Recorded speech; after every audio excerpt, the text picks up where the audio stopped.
What up, everybody? Welcome to the Knoc and Knef show. I'm Knoc. Knef CEO. What you got for him today, nephew? First of all, I'm happy to say we back. We are back! Back for our end of the year show. Like the shining on y'all ass. Back for our end of the year show. We're going to talk about a few things. But today our topic is going to be COVID. We've been at this for 2 years now. 2 years. I think it was probably our going first, into our third year of it. Yeah, I think it was probably our first or maybe our second episode talking about this. And we're still at it. We're going to talk about vaccinations. We obviously are... Stick 'em. Stick 'em. Stick 'em. Stick 'em. So let's get into it. Like, how is this going to work? How long do you think this is going to last? What is going on? Well, from what I've seen, basically, we knew that, like the flu, we were going to get new strains. And so, I watched a show, and me and you talked about a podcast you listened to, where basically the doctors were saying that Omicron is less deadly, Yes. but it's more contagious. Yes. So now we're starting to get a strain of COVID that's going to be like the flu.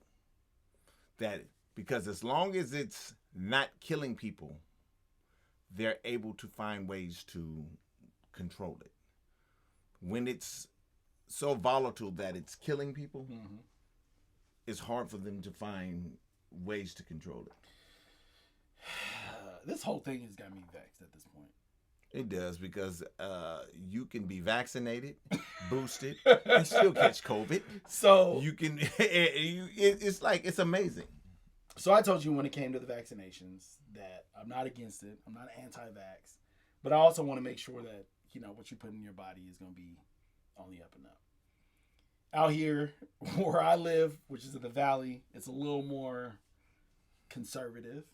So the conservative thought process is, be healthy, don't get vaccinated, blah, blah, blah. Out here, it's a little more liberal. So everybody gets vaccinated. Everybody wears masks. Everybody's trying to be, they don't want to be the catalyst to spread it where they're at.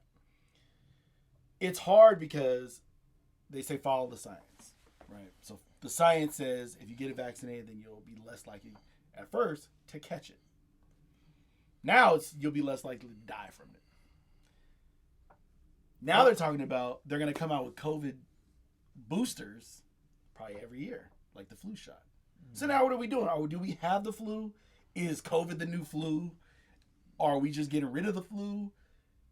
What is going on? And I'm not talking about this from a political standpoint. I'm talking about it from just a health standpoint in just general. What is going to happen in the upcoming years to either tame this, calm this, or just be like, Well, see, here's something I want you to think about. America was one of those countries where we were always up on the medical part of it. We were always ready for what was to come. Yeah. We were always ready to cut it off. But that's back when everybody just listened to what the experts, the government, and the science said. Yeah. All of a sudden, there was an issue in our American history where companies like Pfizer and all these other people who made vaccines, the vaccines were getting children sick. Because you think about it, I'm older than you. When I was coming up, we didn't have autistic kids. Yeah. It was one out of every probably 150,000. And even when they were autistic, you just thought they was slow, or you thought they had some Back then, they used the word mentally retarded. Yeah. All that kind of stuff. But my thing is, if there wasn't as many. Yeah. Now you have so many kids that are born with some spectrum of autism. And also, people think, some people say it's the vaccines.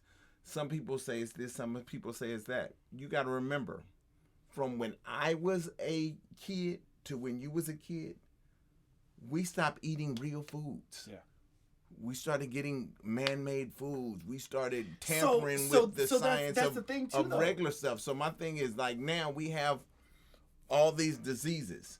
And now technology is so good that doctors can take a computer generated model and figure out ways to kill viruses and all of that. But there's two sides to that. But see, now everybody's still kind of bent on the old way of doing things. We need all these years of testing. In reality, because of what science has become, we don't need all those years of testing anymore. I agree with that. But I think there's two sides to it. I think that the same companies that we rely on to give us these vaccines are the same companies that are poisoning a lot of us, right? So you have Pfizer, who just got their asshole ripped out and have to pay a bunch of money because they had this whole opioid epidemic. Not along with all these other companies. There's a whole show on Amazon Prime now about it. And we are relying on these companies that have poisoned us for so many years to also make us healthy. Right, but see, here's the problem with that. And it all goes into politics. Because politics, for one, I want everybody to stop believing in Democrats and Republicans. Absolutely. Because neither one of them have your best interests at heart. And the biggest problem with it is nobody wants to research what is being said anymore. You want to rely on somebody on the internet to tell you what's being said. You want to listen to what these people are telling you in double talk. You need to do your own research from now on, because I want you to take in consideration every politician you have voted in has money. If you're a poor person, that means they don't speak for you. If you're a middle class person, that means they don't speak for you. Absolutely. And they're taking kickbacks from all these different people and places to say and do certain things and endorse certain things. So what you need to become now is more vigilant in finding out information. Because for one, the internet is free still. Yeah. You can find anything you want on the internet. You can find the pros, you can find the cons, all of that. Now listen, there's another thing that's going on the internet that is a whole bunch of false ass people telling you false things. But my thing is, you know how to find reputable sources. Yeah, or you should. Stop listening to what people are telling you without doing the research, because none of these people have your best interests at heart unless they're in the same tax bracket. See, and getting back to these companies and these corporations. Like, yeah, but see, part of what I'm saying is politics took over what happened. I understand, but these are billion-dollar corporations, and these corporations can influence politicians. They can influence news outlets. They can influence. Like, I listen to BBC all the time, and BBC always has a disclaimer. If they're gonna do a story on Facebook, they say, "Hey, we just want to let you guys know that we're BBC, and Facebook or Meta is a advertising, partner of ours. But we're gonna do the story anyway. But this is what it is. So they let you know, hey, we're gonna be unbiased." But even though we're going to be unbiased, we are accepting money from them. Now, even that little bit, they're trying to be right in the middle. Even that little bit, though, but they're telling you we really can't be unbiased because these motherfuckers is paying the bills. So these companies and these corporations, I remember when Trump was in office, people would be sending me stuff. I have a whole bunch of conservative friends. Like I said, I live in a conservative area. Whole bunch of conservative friends, and they're telling me, they're sending me articles. And the first thing I would do was scroll to the very bottom of the article. To see where it was from. To see who wrote it. And then I would read the article, and I would just Google the name, Joe Smith or whatever, from blah, blah, blah. And then it would be a bunch of articles on there that are all conservative. Nothing unbiased, nothing. And he would be taking, and then it would say opinion piece. So they're taking something that is as a fact, but it's us on here talking and saying, hey, don't do this. And they're giving their opinion. Yes. So what I do is a lot of podcasts I listen to the actual news reporters. The news reporters don't have a dog in the fight. Nope. They're reporting, hey, Darren, you have an Imperial 6 shirt on.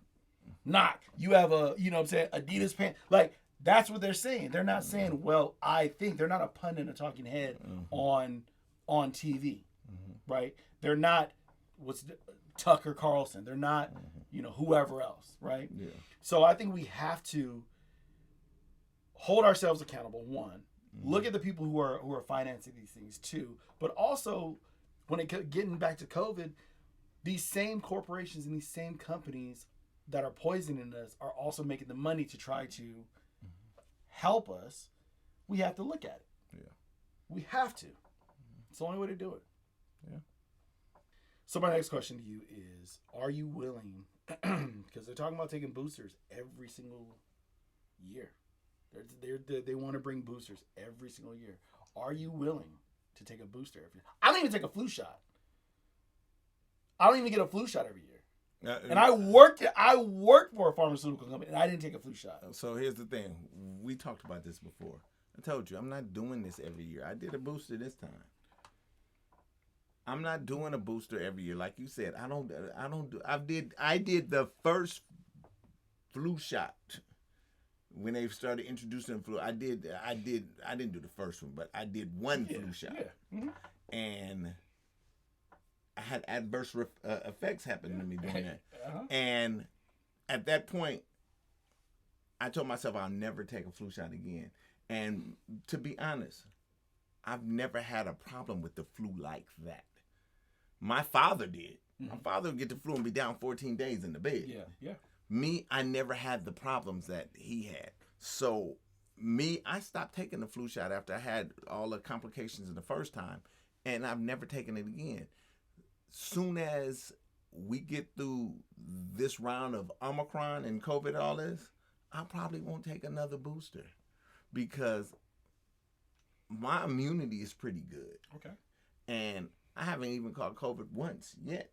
So my thing is, I'm not really worried about it like that. I'll be honest with you, the biggest reason I took the booster this time is because I have an 80-year-old mother-in-law.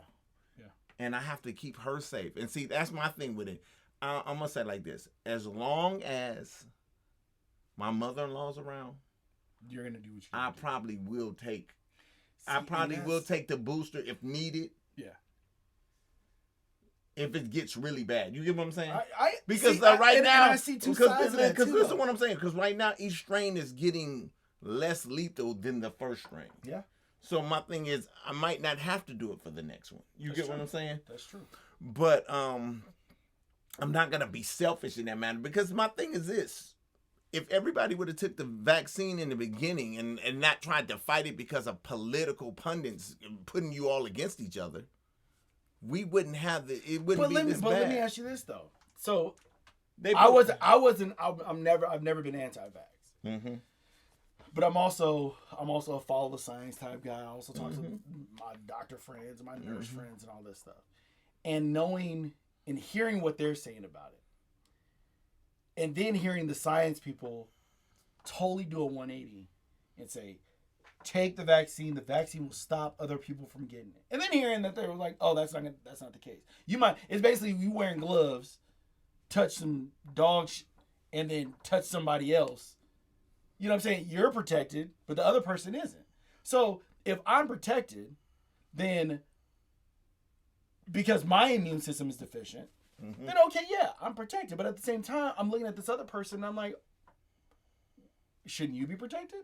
Like, so I know my immune system is good, right? I go to the gym every day. I exercise. I don't really get sick like that. I catch a cold when the seasons change. I catch 2 colds a year, 6 days. I don't even catch a cold. There you go. And that's because just when the weather changes, I get sick. I've been like that since I was a kid. Mm-hmm. Flu, don't catch it.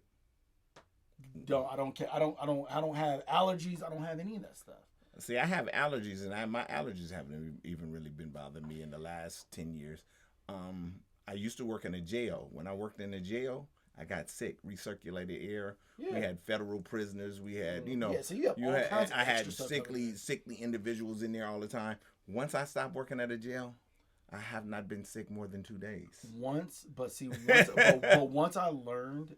started looking at the science and hearing what these doctors and these specialists were saying, it made my eyebrows kind of raise. Like, that's not what you said 3 weeks ago. That's not what you said a month ago. Mm-hmm. And I'm not one of these people who are like, oh, you're lying and you're a this and Dr. Fauci ain't shit. Like, that's not me. Mm-hmm. I'm just like, bro, don't tell me something. But see.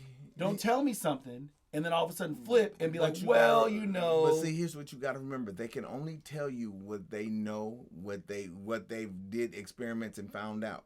So then if you get the shot and they say it's not going to have any adverse effects, and then all of a sudden 5 years down the, because you hear it's 70 years until they can actually look and see what's in the shot. You ever hear that? No, I didn't. So Pfizer they have a deal with the government. I think But see, that's why. But see, my thing is, I didn't trust Pfizer from the beginning. That's why I didn't get a Pfizer. But all these, you might as well shoot Monsanto's in your damn veins. Like it's the same thing. Like these are the same companies. Like they're owned by. I mean, they're owned by. But it's basically you can't tell. There's no difference between McDonald's and Burger King. My Still thing trash is, food. Johnson & Johnson was getting sued for opioids, just like these other companies. What I'm saying is, I trusted Johnson & Johnson and Moderna way more than I trusted. You realize Pfizer. Johnson & Johnson got sued for talcum powder. Yeah. They're all the same. They're all corrupt. That's the point I'm trying to make. Yeah. It's like I understand. Just like I said before, to me, all politicians are corrupt. 100%. You just end up the thing is you end up trying to choose the lesser of two evils. That's why Trump got elected in office. Because people thought he was the lesser of two evils compared to Hillary. The devil Hillary. And I didn't care. I mean, who you care because you just called her the death. I'm just repeating what other people said. Because I do, because even with that, I told you my issue is a zebra don't change its stripes. Exactly. She was a Goldwater girl. Goldwater didn't want shit for nobody minority. Yep, that's true. He wanted separation. He wanted blacks and whites to be separated.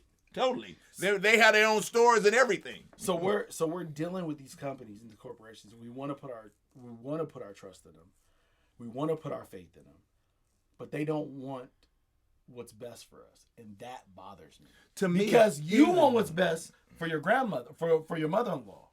I want what's best for my father. Right, but how am I gonna get that when you don't want what's best for me? Yes. So I'm taking your stuff to give it to be, and it's not. I get what you're saying in that aspect, but to me, that's what our world has become. Because I listen to all these people who rah-rah for Trump and rah-rah for Biden. Mm-hmm. And my thing is, Trump was the main motherfucker talking shit about the vaccines, but he was the first motherfucker took it. Hey, and Trump, did you see Trump and Candace Owens interview? No. Told her to her face, no, the people that are getting sick are the people that haven't taken the vaccine, and the people that are taking the vaccine are the ones that are not in the hospital. To her face. Because she tried to say, oh, the vaccine this, and, she's doing that right-wing political stuff to him because she thought, hey, buddy, crushed her right on TV. But my thing was this: all the Republican senators and all of that stand there, the constituents should have their choice of they all took it. They all took it. They all had to. And they all wanted to be the first ones to take it. Mm-hmm. So if all these. So if Uncle Donnie said, "Look, we're pro-vaccine," they could all say, "I took the vaccine and I'm fine." First, yeah. Look at me. First. Look at me. Mm-hmm. So it's like Malcolm X said, we being bamboozled, led astray. Because my thing is, all of these people say one thing and do another thing, and it's all has to do with money and power. Absolutely. Money and power.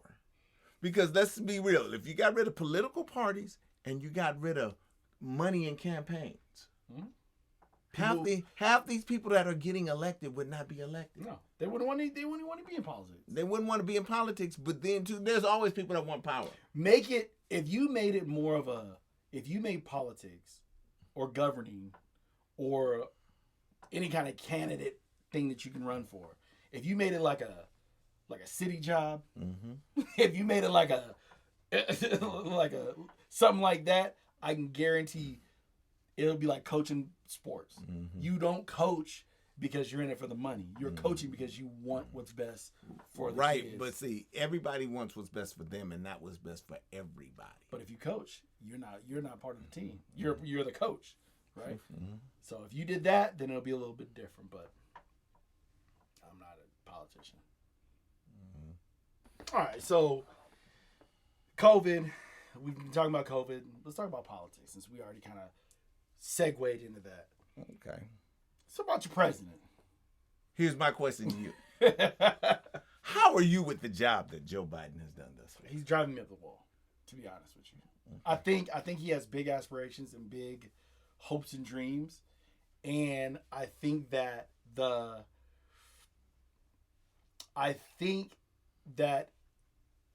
Democrats as a whole are trying.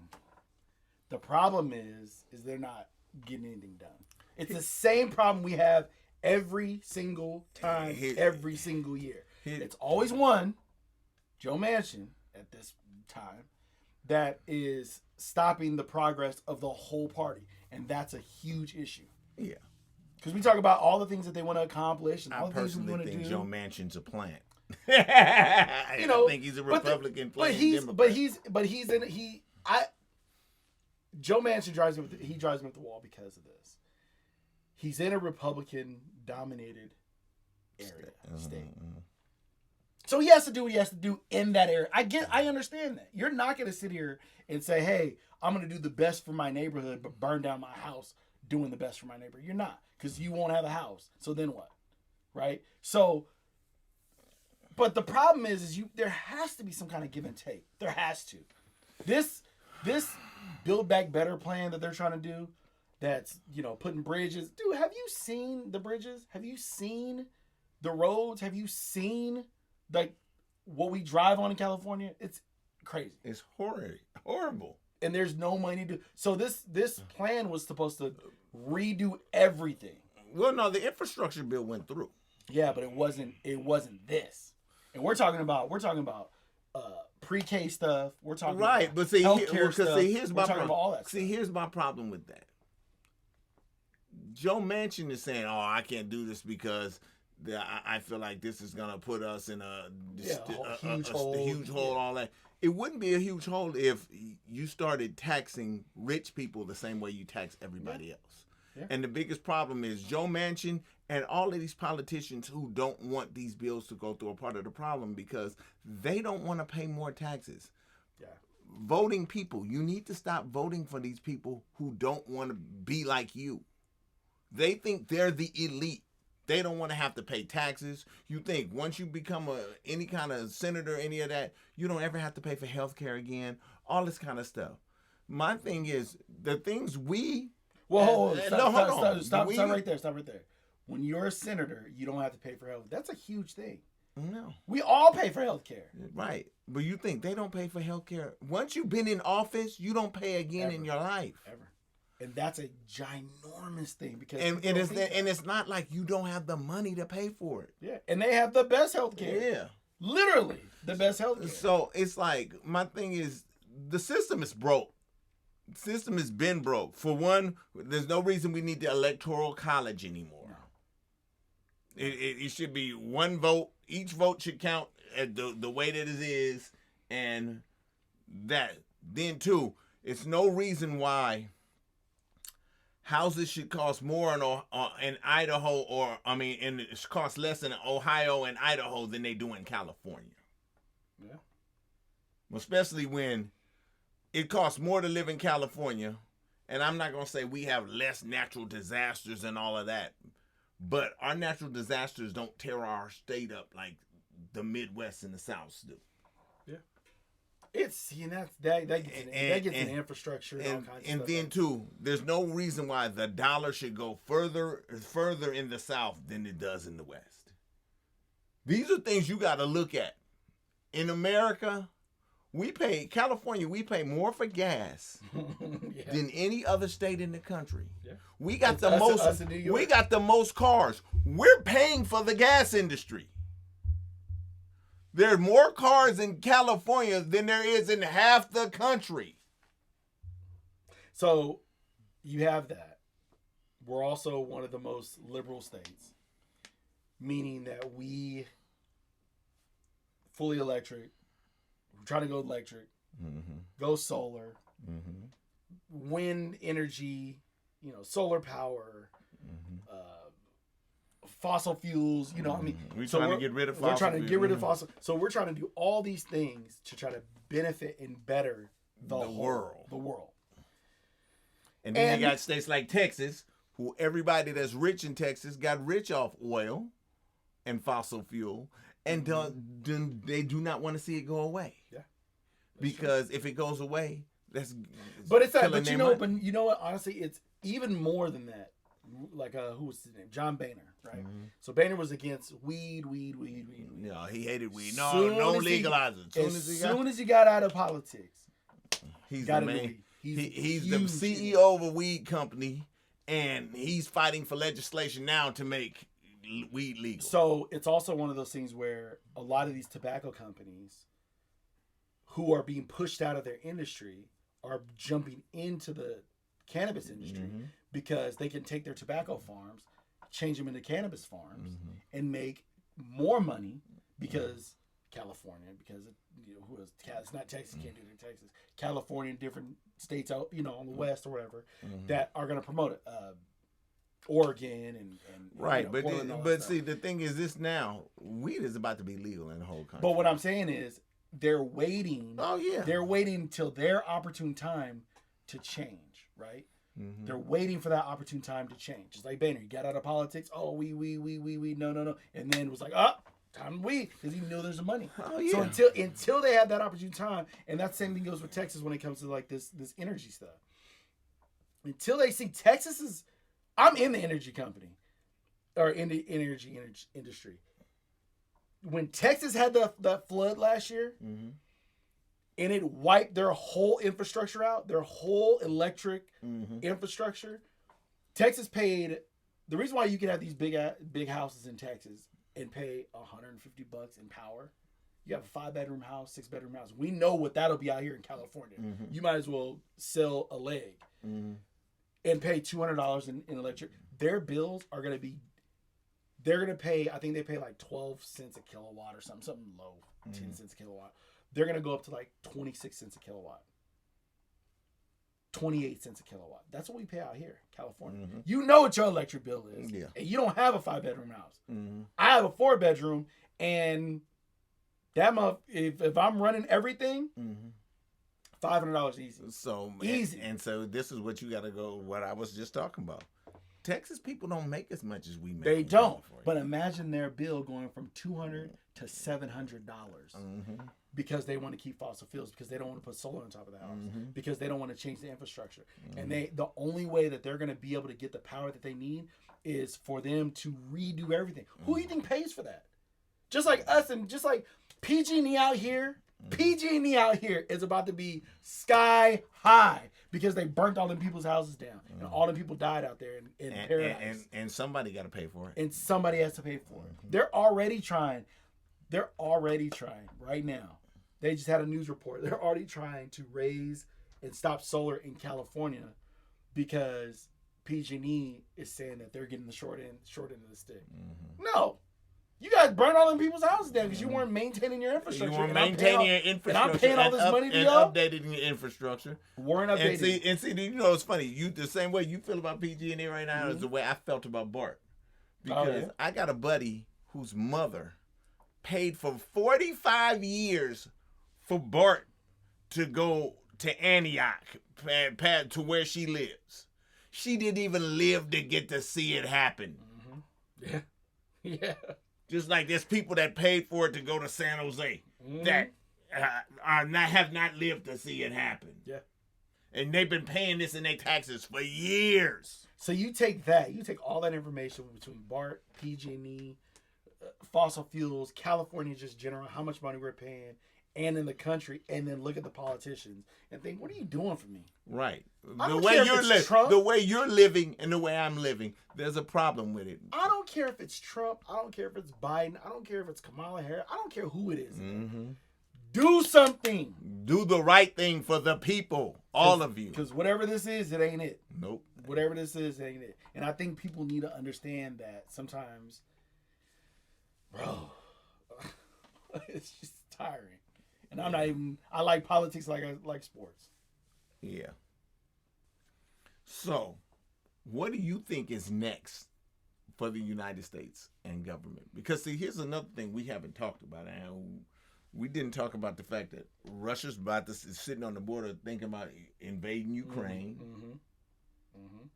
You know what I mean? There's a whole lot of stuff going on outside. We got enough problems inside, but there's a whole lot of stuff going on outside that we have to look at too. You got to kind of watchdog. I think in the United States,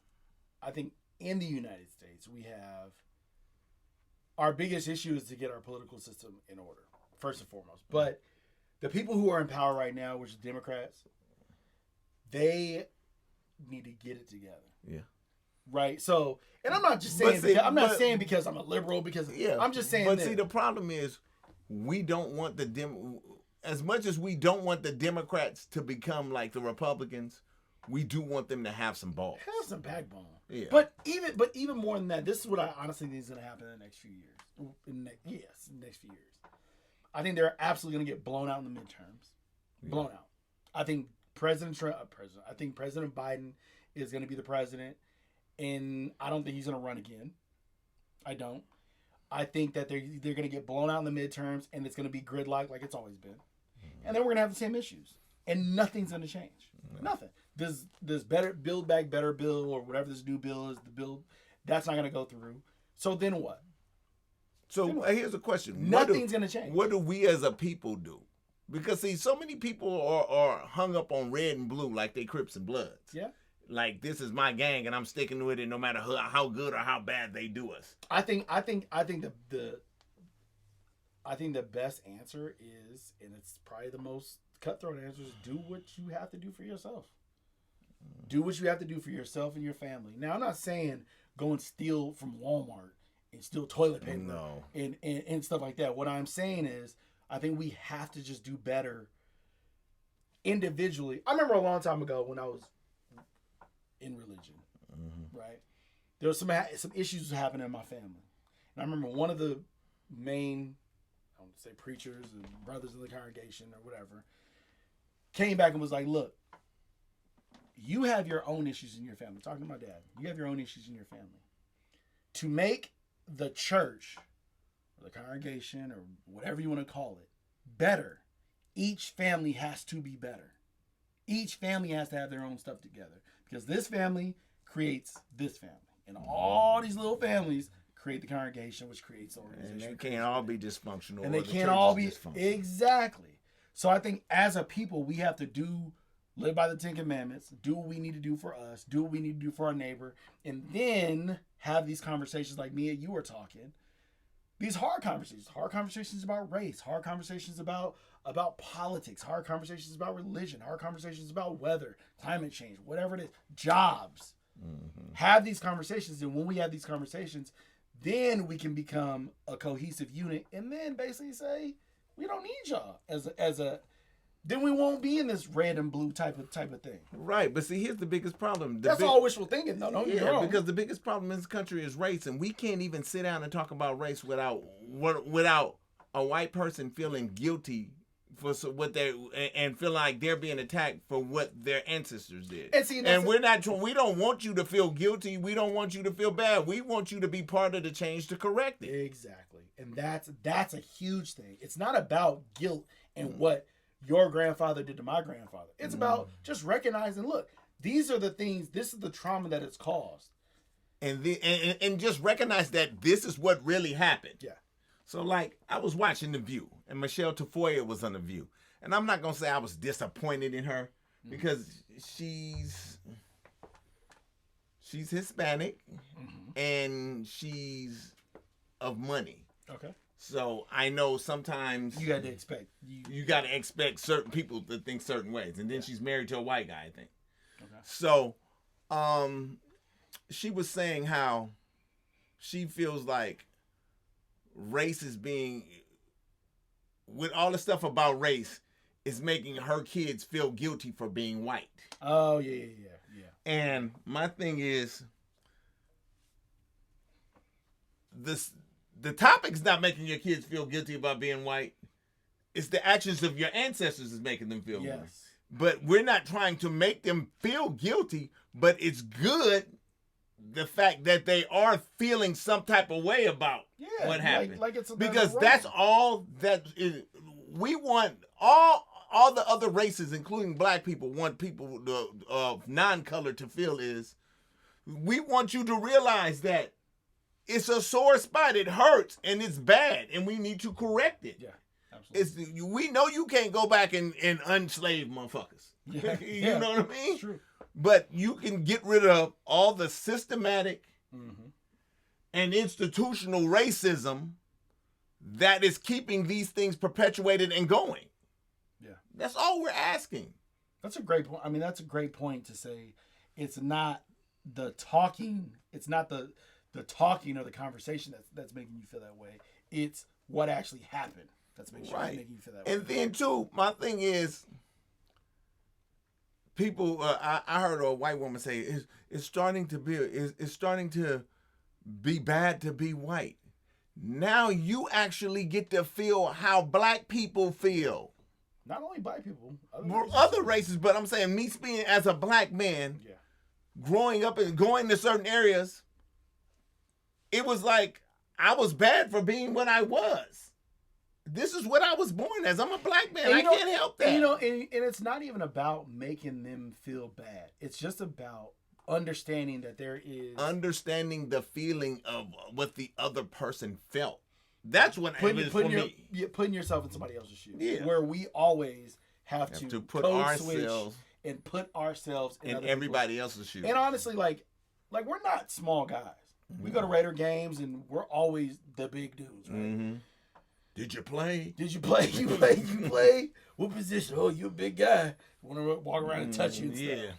So we always, especially around other people, had to make ourselves either smaller or, less threatening. Not talk as loud. Mm-hmm. We have loud voices. Laugh, you know what I'm saying? We had to be, and we couldn't have a mean mug on our face because we're making people feel because now we got to be jovial. Yeah, we have to be. I had a friend, and I told her, I said, she's white, blonde hair, blue eyes. I said, you are a rabbit. I said, and I'm a lion. I said, most people are scared of the lion, and they think the rabbit is cute. No matter, that rabbit can shit on you and bite your fingers. Or that, or that rabbit could very well be a fucking rat. 100%. But so I've lived my life like that, my whole life. And now it's to the point where I'm like, I'm not doing that. I'm not making myself smaller for nobody. I'm not turning down my vibe for nobody. No. It's not a thing, right? So I'm gonna take, when I walk into a room and be that presence. I'm gonna walk into a room and be that big black dude that, that guy who carries himself well, speaks well, knows what he's talking about, and also is very forceful and has that about him. Yes. And not make myself smaller because you're uncomfortable with my energy. You're uncomfortable with me. So when we're having these conversations about race and we're having these conversations about societal differences or whatever it is, and you feel a certain type of way about it, you need to check yourself and ask yourself why you feel so. Look, if somebody walks up to me and says, "Barry, you're a liar," and I know I didn't lie, I'm gonna look at you like, okay, and I'm gonna keep it moving. It's not gonna affect me. It only affects you when it's true. If you feel something about that. Yeah. It only affects you if somebody says you're fat, and you're like, I ain't fat. You keep it moving, right? But if you already waking up in the morning like I need to, when they call you slim, fat, then that triggers slim it down a little bit. That triggers something, And that's the thing. So that's how it affects you. So it's not about the kids feeling a certain type of way. It's about your ancestors doing something, and then switching history, because the winners always create history because the losers are dead. Switching history and then putting it out there like, hey, look. Yeah. And it's interesting you said that because she also said, that, her kids started off with friends of color. And as they get a certain age, the friends of color find more friends of color. Yeah. But that tribalism has always been. It's like-mindedness. Is everything. It's like-mindedness. It's you feel like this person understands me. Yeah. Now, I have all kinds of white friends and Hispanic friends and Asian friends and all this other stuff, right? When I talk to them, we have a general difference when it comes to culture. I go to my East Indian friend's house, and their lives are different than my house. I go to my white friend's house, their lives are different than my house, right? So it's nothing bad about it. No. It's the fact that you can surround yourself with these people and try to understand, and then try to put yourself in their shoes and say, oh, this is why you guys are Muslims. This is why you practice Catholicism. This is why you're a Baptist. This is why you're a Protestant. This is why you're a Mormon, a Jehovah's Witness, whatever it is. You know, and then have a better understanding. But if somebody says, hey, you realize Christianity has been the cause of X, Y, and Z, and you feel some type of way about it, you need to check yourself. Yeah. That's all we have for you today. Thank you for tuning in to the Knoc and Knef podcast, or excuse me, the Knoc and Knef show. Look forward to what we got coming for the next season. The next season is going to be really big, and we want you guys to tune in. We want you to bring some more friends, because we want to make this as large as you want it to be. Like and share everything. If you see something on here that sparks your interest, you know, something that you heard that's kind of like, oh, that's pretty dope. Let me share that with somebody. Do that for us, you know. And if you got some stuff you want us to talk about, you want to hear our opinion on, shoot us an email, text, just a direct message, whatever. Instagram, Knoc and Knef Show. You know, hit us up. Let us know. We'll talk about it. I'm Knoc. I'm Knef. Peace.